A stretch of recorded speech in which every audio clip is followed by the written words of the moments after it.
everybody. This week we're going to look at Kese-Gatame, top and bottom.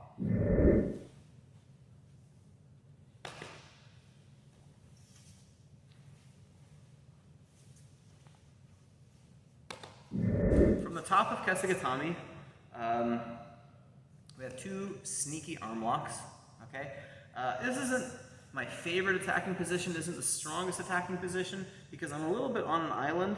And I've given up the underhook, and if I'm not careful with how I hold this position, I can be at some risk of my partner taking my back, okay? So I want to be careful. So whenever I'm holding the position, I want to make sure I shelf Conan's arm on my leg. So I get my leg way under so that when Conan goes to pull his elbow out, he should run into my thigh, okay? If he's able to put his elbow to the floor, I'm in a lot of risk of losing the position. So I'm going to spend a lot of my attention on controlling this elbow, okay?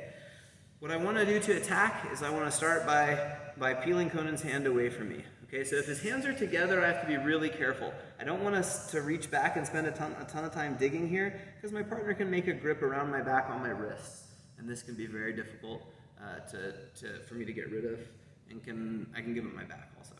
Okay, so I slide down to my partner's wrist. I'm really only going to go for this if I feel that he's not holding his hands together. But I grab his wrist and I push his arm down, and what I'm going to do is I'm going to bring his arm kind of to straight. Remember, I shelved his arm onto my thigh, okay, and then I'm jumping my leg over his wrist, and I'm kind of going to bite on it, okay, and then I'm gonna pull down with my outside leg and like lightly raise my inside leg, and we're doing a straight arm bar, okay, and you can actually add a little pressure by I push down with my outside leg, up with my inside leg, and then my hand pushes down on the shoulder, okay, and it takes out some of the flex here, because when I first do this, what's happening? His shoulder's moving up, really, before I really get pressure on the elbow. So by kind of stopping that, the pressure can go to the elbow earlier, okay?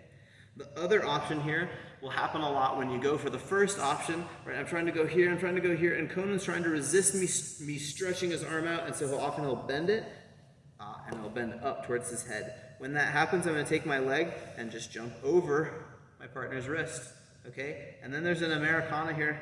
Okay, I pull this leg down, and if Conan was more flexible, I would also hip in. So I would catch his leg, and the motion would be here, okay? But a lot of people, especially people who've done Jiu-Jitsu a long time, you don't need to do that to finish on their shoulders, okay? So those are our two attacks for the week, and these are two good ways to get at an opponent who's not paying enough attention defensively in Kese-Gatame.